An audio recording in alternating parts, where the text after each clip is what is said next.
Hi, kids!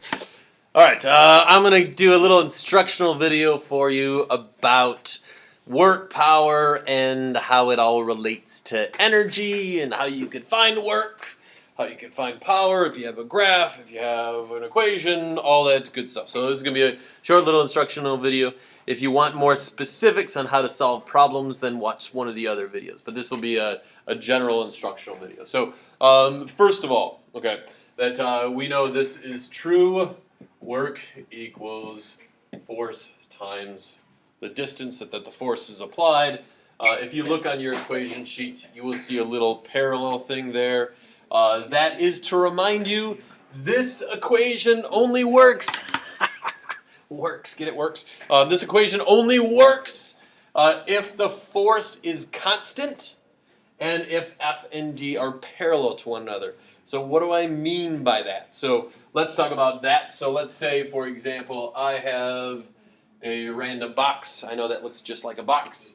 And there is some applied force acting on the box, like nya. And then let's say there's some friction acting on the box. There is a normal force acting on the box. There is a force of gravity acting on the box. So we have some situation that looks like this. Then if you guys take a look, if I want to find, let's say the question says, hey, you pull the force, you pull the box a distance of 10 meters, and then the question says, hey, how much work do you do? And this is where you have to be careful with what it actually says. If the question says, how much work do you do? Well, that's from FA. And you just have to keep in mind, this is not the force that's applying, that's doing work. It would be this parallel force is doing the work. Why? Because that's parallel to the direction it's moving. Okay, that's again what the little parallel means. So you would have to find this force and you would multiply it by 10 meters. That would tell you how much energy you're adding to this box. How much energy you're adding to it. Friction would be taking energy away from it. So that if you were trying to figure out the work done by friction, you would say it would be this force times 10 divide, and then it would be negative. Okay, it would actually be negative. Why? Because you're taking energy away. The normal force doesn't do any work. Why not? Because it's not moving up or down. Same thing with gravity. It's not doing any work. Or if you like, you could say gravity doesn't do any work because there's not a parallel component. And same thing with this perpendicular component here. That would not be doing any work. It would just be this. So that would be one way you find work. Okay, so like you could find it by using your equation. You have to keep that in mind. There you go. Another way that you could find work, okay, is understanding the definition of work. Okay, well, work is defined as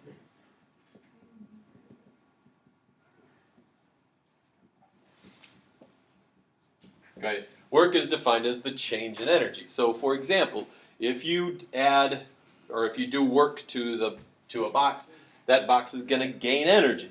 The amount of energy it gains is the amount of work that you do. Okay, so like work is equal to the change in energy. Friction does negative work. That means you're taking energy away.